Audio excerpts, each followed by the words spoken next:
हरे कृष्णा। आप सब कैसे हो? मैं बहुत खुश हूँ, बहुत खुश हूँ क्योंकि हमें मौका मिला है कि हम माँ को ग्लोरीफाई कर सकें।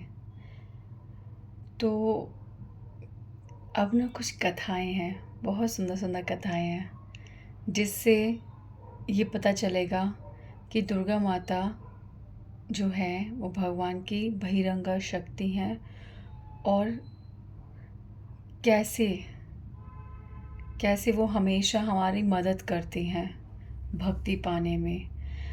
तो पहली बात तो कि जैसे हम भगवान कैसे कार्य करते हैं हम नहीं समझ सकते, वैसे ही भगवान की शक्ति, ठीक है, भगवान अपने सारे कार्य अपनी शक्तियों द्वारा करते हैं, अंतरंगा शक्ति और बहिरंगा शक्ति।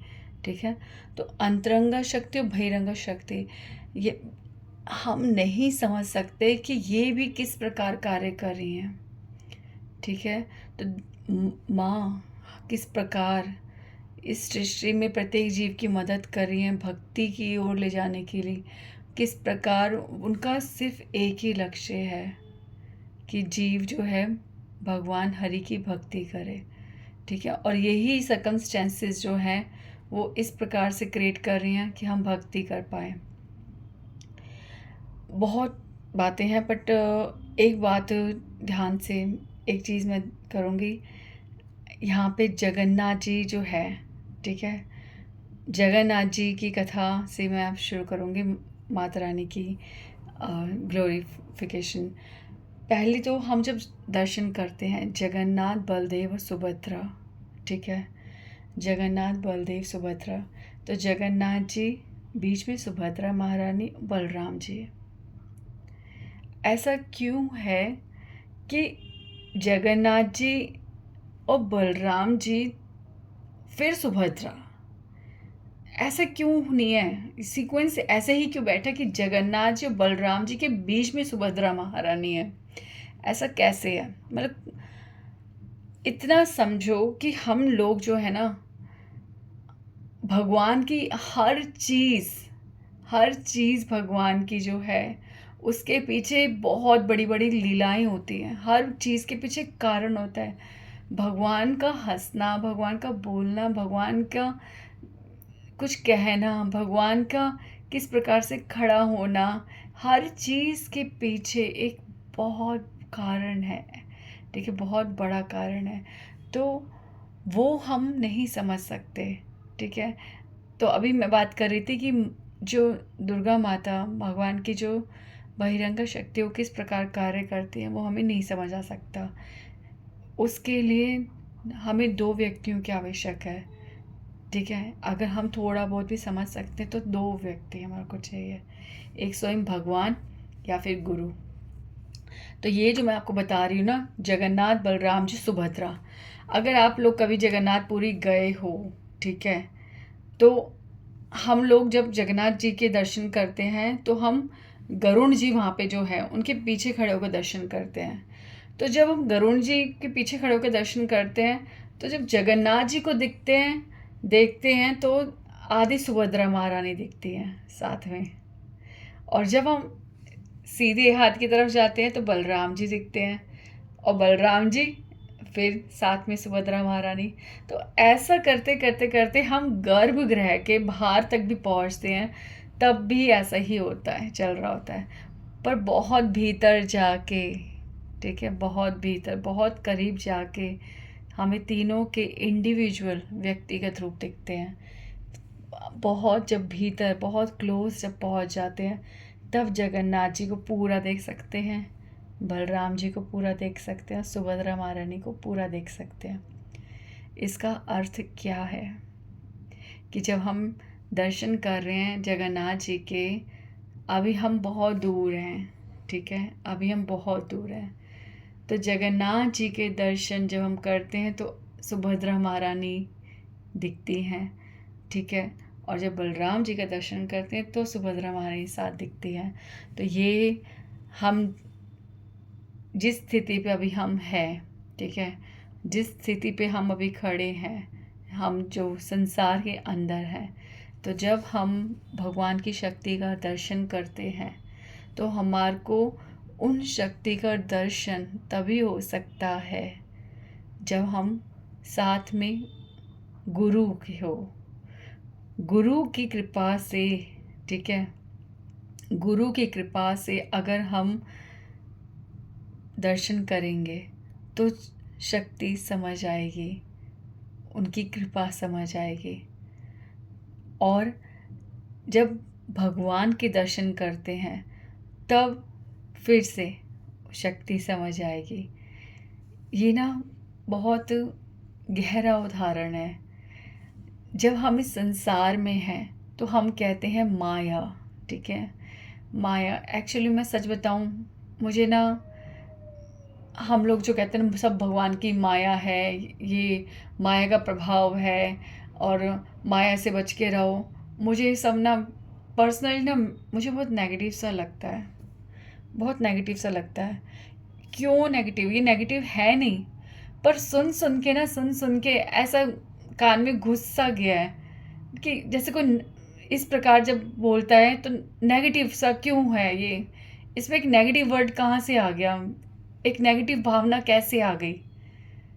तो हम जब इस संसार में हैं, ठीक है, तो हमारे ऊपर जो कार्य कर रही हैं वो है भगवान की बहिरंग शक्ति दुर्गा माता, माया, ठीक है, माया। तो जब तक हम इस संसार में हैं हमें माया माया कहती हैं। जैसे कि हमने बोला जगन्नाथ बलदेव सुभद्रा, सुभद्रा महारानी के दर्शन, ठीक है, सुभद्रा महारानी के दर्शन या तो गुरु के साथ हो सकते हैं या भगवान के साथ हो सकते हैं, और दोनों के ही दर्शन, दोनों की ही स्थित जो दर्शन है उसमें सुभद्रा महारानी भगवान की शक्ति उपस्थित है। तो जब हम इस संसार में हैं, ठीक है, इस दुनिया में है, तो हमें ये सब नहीं समझ आ सकता, भक्ति के बारे में समझ नहीं आ सकता, शक्ति के बारे में समझ नहीं आ सकता। पर जब बलराम जी, जैसे मैंने पिछली बार बताया था नित्यानंद तत्व, बलराम जी, गुरु की कृपा होती है, ठीक है, गुरु की जब कृपा होती है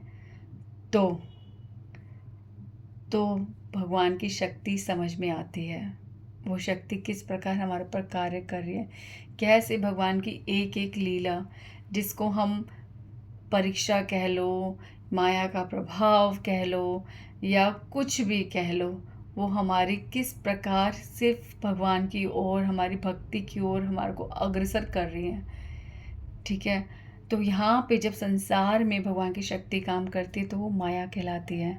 तो यानी कि गुरु के साथ जब माया का दर्शन होता है, ठीक है, इस संसार में जो माया का दर्शन हम सही रूप में तभी कर सकते हैं जब गुरु साथ में हो। और दूसरा, ठीक है, इस संसार के बाहर, यानी कि जब भगवान का धाम है, जो भगवान का धाम है, वहाँ पे भी ये माया कार्य कर रही हैं, ठीक है। तो भगवान के दर्शन के समय भी हमारे को भगवान की शक्ति के दर्शन साथ ही होते हैं। तो भगवान के धाम में जब माया कार्य करती है तो उन्हें बोलते हैं हम योग माया, ठीक है। तो माँ के बिना तो कुछ भी नहीं चल रहा, चाहे संसार में हो चाहे उस संसार में हो, चाहे यहाँ पे हो चाहे भगवान के धाम में हो, दोनों जगह माँ ही कार्य कर रही हैं, ठीक है, माँ ही कार्य कर रही हैं।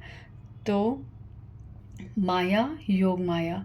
अभी हमने जो कल गिरिजा स्तुति पढ़ी थी तो उसमें हमने एक लाइन पढ़ी थी, विश्व विमोहिनी। तो विमोहित, विमोहित, विमोहन करना, विमोहन का मतलब होता है कि भुलवाना, ठीक है, विश्व विमोहिनी। तो माँ जो है हमारे को इस सिचुएशन में ला रही है कि हम भगवान को भूल जाते हैं, ठीक है, इस सिचुएशन में ला रही है कि हम भूल जाते हैं। पर इसका अर्थ किस प्रकार से लिया जाए, वो विश्व विमोहिनी है, ये कार्य क्या सिद्ध करता है? क्या वो ये चाहती हैं कि हम भगवान को भूल जाएं और भटके रहें?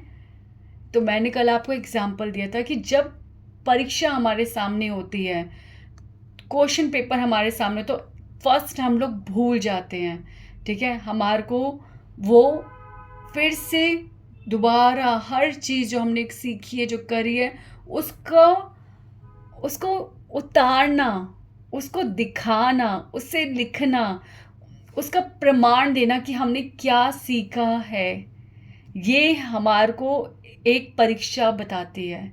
परीक्षा हमसे ये करवाती है। तो माँ जो है, ऐसी सिचुएशन हमारे साथ क्रिएट करती है जिसमें सब कुछ गायब होता है, कोई सहायता नहीं होती। जैसे हमारे एग्ज़ाम में no NCERT book, no helping books, no teacher, no tuition teacher, हमें खुद अकेले परीक्षा देनी होती है। और उस समय हमें ऐसा लगता है हम सब भूल गए हैं, और हमारे को फिर धीरे धीरे सबके सहयोग को याद करना पड़ता है, अपनी मेहनत को याद करना पड़ता है, और एक एक क्वेश्चन पे ध्यान देते देते देते हमारा सारा क्वेश्चन पेपर कंप्लीट होता है और रिज़ल्ट आता है। तो वैसे ही माँ हमारे को आत्मनिर्भर बना रही हैं, हमारे को ऐसी सिचुएशंस में डालती हैं कि हम भक्ति की ओर बढ़े, ना कि वो हमें पछाड़ रही हैं। परीक्षा लेना, पिछली बार भी बोला, परीक्षा लेना बहुत बड़ा काम है। परीक्षा की तैयारी करने वाले से पूछो कि कितनी मेहनत लगती है, परीक्षा बनाने वाले से पूछो कितनी मेहनत लगती है, और दूसरा उस परीक्षा का परिणाम देने वाले से पूछो कि कितनी मेहनत लगती है।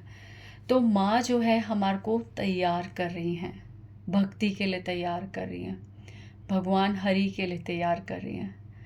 तो विश्व विमोहिनी तो हमार को वो ऐसे सिचुएशंस में रखती हैं जिसमें हमें ये अपना परीक्षा देनी होती है कि हम हरि भजन कितना कर रहे हैं।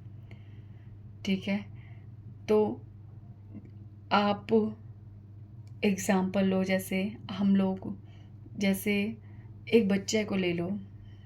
बच्चे तो आजकल क्या बोलूँ मैं, भगवान की भक्ति, भगवान की बातों का ज्ञान ही नहीं है। फिर भी एग्ज़ाम्पल लेते हैं, बच्चे हैं, पढ़ाई है, सब कुछ है, पर पूरी तरह से अगर उस सिचुएशन में भी अगर वो भगवान को याद करते तो ये अपनी परीक्षा में सफल हो रहे हैं।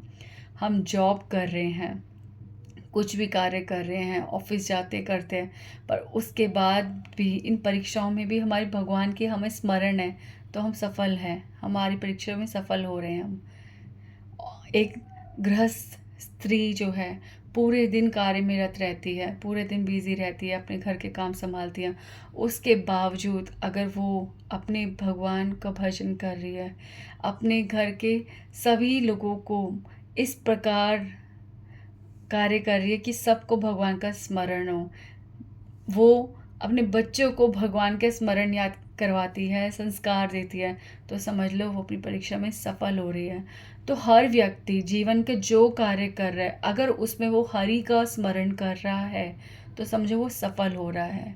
तो ये जो सिचुएशंस हैं, ठीक है, हम लोग जिस भी परिस्थिति में हैं, ठीक है, वो सब कौन क्रिएट कर रहा है? माँ क्रिएट कर रही हैं।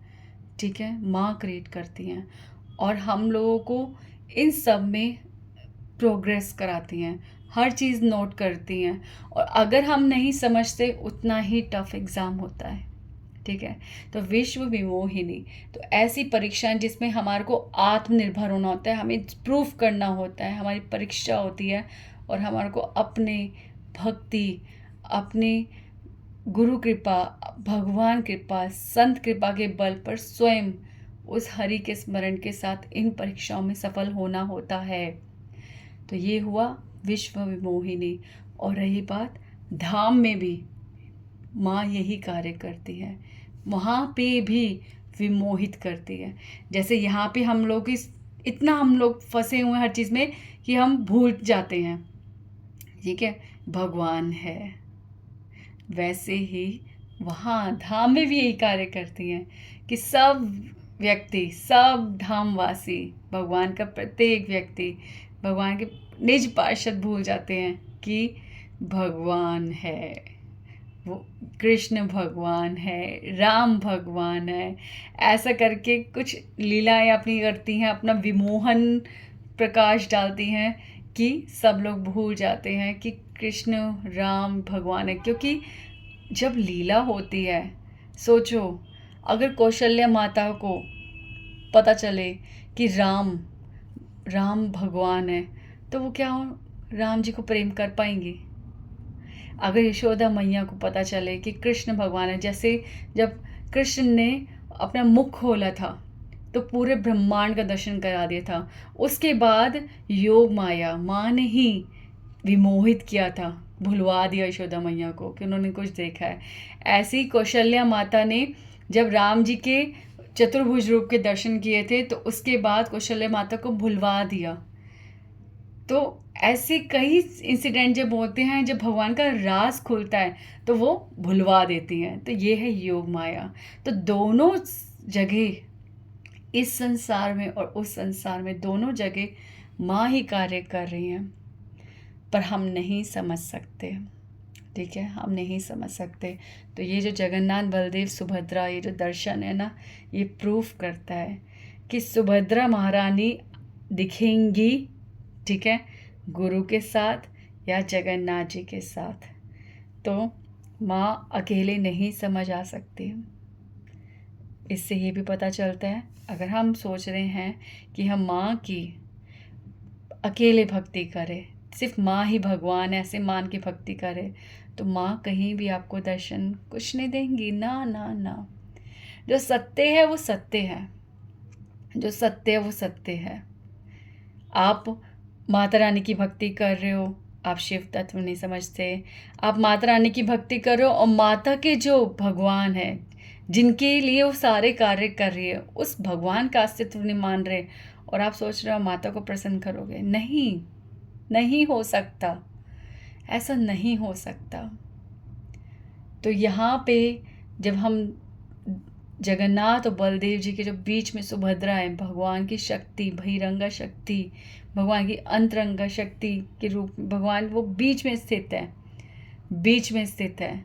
तो इससे ये प्रूफ होता है कि आप जब भी उनके दर्शन करोगे, या तो आपको आधे गुरु दिखेंगे साथ में, या आज जब दर्शन करोगे तो जगन्नाथ जी दिखेंगे साथ में। अकेले नहीं दिखेंगे, वो अकेले नहीं दिखेंगे। हाँ, पर जब हम भक्ति में बढ़ते जाएंगे, बढ़ते जाएंगे, बढ़ते जाएंगे और गर्भ तक घुस जाएंगे, अपने हृदय के गर्भगृह का मतलब होता है जो मंदिर में जो हम जाते हैं, जहाँ पे भगवान बैठे होते हैं, उसे गर्भगृह कहते हैं, जहाँ पे मूर्ति स्थित होती है। तो जैसे ही हम जगन्नाथ जी के करीब मंदिर में जाते रहते तो गर्भगृह में जब पहुँचते हैं, तब तीनों के इंडिविजुअल दर्शन होते हैं। तब हमारे को समझ आता है कि गुरु कौन है, भगवान कौन है और शक्ति कौन है। तो ये था फिलॉसफी। अगर मैं आपसे बिल्कुल शास्त्रिक लैंग्वेज में बात करूँगी तो वो समझाने के लिए हमारे लिए बहुत बड़े संत बैठे हुए हैं, अनेकों संत बैठे हुए, हम कहीं भी सुन सकते हैं, पर मैं साधारण सा बोल रही हूँ ताकि हम समझ सके, जल्दी समझ सके।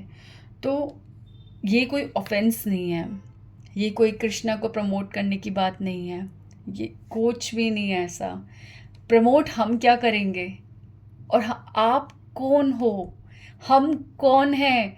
भगवान को ऑब्जर्व करने वाले, भगवान को मार्क्स देने वाले, सबकी बात कर रही हूँ मैं। हम लोग सब ना ऐसे लिस्ट बना के बैठे हुए हैं जैसे हम तो खुदा हैं, जैसे हम लोगों ने पता नहीं कौन से शास्त्र पढ़ पढ़ के दिग्गजें हासिल कर रखी हैं। देवी देवता भगवान सबको, किसी ने देवी देवताओं को अपने उसमें ताक पे रखा हुआ है तो किसी ने भगवान को रखा हुआ है। मार्किंग करते हैं, ये इतना पावरफुल, ये नहीं, ये देवी देवता इनकी पूजा नहीं, ये इनकी वो नहीं, ये भगवान नहीं। हम कहाँ से चूज कर सकते हैं? अरे हमारी माँ का दूसरा रूप है वेद, शास्त्र। तो माँ यानी शास्त्र जो बोल रहे वो सत्य है, वो सत्य है। तो हमें समझना पड़ेगा, हम कुछ भी अवॉइड नहीं कर सकते। ये समस्त देवी देवता भगवान के अंग हैं और भगवान की शक्तियाँ हैं, भगवान के भक्त हैं। तो हम इस संसार में, अगर मैं सब वैष्णव के लिए बोल रही हूँ, जब हम इस संसार में रहकर वैष्णव अपराध से डरते हैं तो सबसे बड़े वैष्णव तो ये लोग हैं। इनके प्रति हम अपराध कैसे कर सकते हैं? हमें ये नहीं ढूंढना कि हम पूजा करनी है, आप इनके बारे में ग्लोरिफिकेशन करोगे तो आप इनकी तरफ पूजा पाठ में ना चले जाओ, इस भय से आप ये सोच रहे हो कि ये जानने योग्य नहीं है, तो ये हम गलत कर रहे हैं। ये सोचो, वो पॉइंट ढूंढो कि वो किस प्रकार से भगवान के कार्यों में संग दे रहे हैं। क्यों क्यों भगवान ने उनको देवता देवी शब्द दिया है। वो भगवान के भक्त किस प्रकार हैं। कितने शास्त्र हैं हमारे पास। हम भागवतम पढ़ते हैं, हम स्वयं भगवद गीता में भगवान के मुख से सुन रहे हैं। उसके बावजूद भी किस बिहाफ पर हम ये सब इग्नोर कर रहे हैं। कब तक ये चलेगा। हमें नाम नहीं मिल सकता, हमें नाम अपराध, हम ये सब तब तक करते ही रहेंगे जब तक हम सब कुछ नहीं समझेंगे। और रही बात कि हमारे श्रील प्रभुपाद, हमारे संत इस तरह से जब बोलते हैं माया के प्रभाव से बचना, देवी देवताओं की पूजा नहीं करना, तो वो एग्जैक्टली वही बोल रहे हैं। वो ये नहीं कह रहे समझो मत। एक बच्चा है, ठीक है, एक छोटा बच्चा है, उसको आप नाइफ नहीं दोगे, आप उसे चाकू नहीं दोगे, क्योंकि उस चाकू से उसका हाथ कट सकता है, उस चाकू से वो किसी को हानि पहुंचा सकता है, खुद को हानि पहुंचा सकता है, और न जाने कितनी चीज़ें खराब कर सकता है। पर जब वो बच्चा समझदार हो जाएगा तो आप स्वयं उसको उस चाकू का उपयोग करना सिखाओगे और उसे स्वतंत्र छोड़ सकते हो, क्योंकि आपको पता है उस चाकू का उसे उपयोग करना आ गया है। तो हमारे संत जो हैं, जब हमारे को ये सब बोलते हैं कि देवी देवताओं की पूजा नहीं करनी और देवी देवताओं ऐसे प्रभाव बताते हैं, तो वो हमारे को एग्जैक्ट ये उदाहरण है कि हम कंफ्यूज ना हो जाएं। हमारे को शुरू में जब तक हम स्थित ना हो जाए भक्ति में, तब तक हमें सीधा क्लियर बात समझनी है कि हरि भगवान है, भगवान कृष्ण भगवान है, भगवान राम भगवान है, भगवान के 10 अवतार में जो आपको प्रिय है वो भगवान है। आप उनकी पूजा करो। जब आप इनको समझ जाओगे तो नेचुरली आपको भगवान के अंग अंग प्रत्येक देवी देवता समझ आएंगे। इसलिए आरंभ में हमें बोला जाता है कि देवी देवताओं की पूजा मत करो, देवी देवताओं का वर्णन नहीं होता, ताकि हम कंफ्यूज ना हो। पर क्या उन्होंने ऐसा बोला कि वो उन्हें जानना नहीं है। हम जब 10 नाम अपराध पढ़ते हैं तो उसमें क्या अपराध है, हाँ, कि किसी को भी, किसी भी देवी देवताओं को भगवान से स्वतंत्र समझना, भगवान से स्वतंत्र समझना, ठीक है। अगर इस लाइन का मतलब ये है कि हम किसी भी देवी देवताओं को भगवान से स्वतंत्र समझना, मतलब कि हम कहें कि दुर्गा माता या शिव जी जो है वो भगवान से स्वतंत्र हैं और ये सोच रहे हैं वो भगवान से स्वतंत्र मतलब भगवान से अलग हैं, तो वो उनकी पूजा करना इस तरह से, तो ये अपराध है, ठीक है, ये मतलब है। पर इसका दूसरा अर्थ भी एक और है कि किसी भी देवी देवता को, दुर्गा माता को, शिव जी को भगवान से स्वतंत्र समझना, वहाँ पे लिखा है स्वतंत्र समझ के उनकी पूजा करना, उनको भगवान से बड़ा या भगवान से इक्वल समझना, ये अपराध है। पर दूसरी बात, अगर हम देवी देवताओं को, शिव जी को, पार्वती माता को, इन सब को भगवान से स्वतंत्र समझ रहे हैं, ठीक है, एक तो हो गया कि पूजा नहीं करना, दूसरा हम इन्हें भगवान से स्वतंत्र समझ रहे हैं, यानी कि उनको भगवान से अलग भगवान ने समझना। पर ये कहाँ लिखा है कि उन्हें समझना ही नहीं है, वो भगवान से स्वतंत्र जब है ही नहीं, भगवान का हिस्सा है, तो उनको किस प्रकार से हम अलग कर सकते हैं। उनकी पूजा को स्वतंत्र रूप में नहीं करना चाहिए, पर उनको समझना नहीं है, ये कहाँ लिखा है।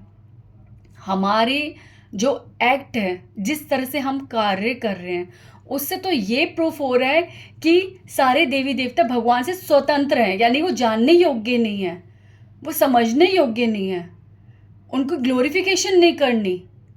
ये तो हमारा ये प्रूफ कर रहा है वो भगवान से स्वतंत्र नहीं है। इस वर्ड को ध्यान दो कि समझ देवी देवता जो हैं वो भगवान से स्वतंत्र नहीं है, और स्पेशली शिव जी वो भगवान से स्वतंत्र नहीं है, यानी वो भगवान के भीतर हैं। जो भगवान के भीतर हैं, जो भगवान के अंग हैं, उनको क्यों नहीं समझा जा रहा? कितने लोग जो होते हैं जो इन सब का ही हाथ पकड़ पकड़ के भक्ति कर रहे हैं, और अचानक से जब उनको बोला जाए कि हाथ झटक दो, तो पता है वो पहली बार में विश्वास नहीं करेंगे, वो विश्वास नहीं कर पाएंगे।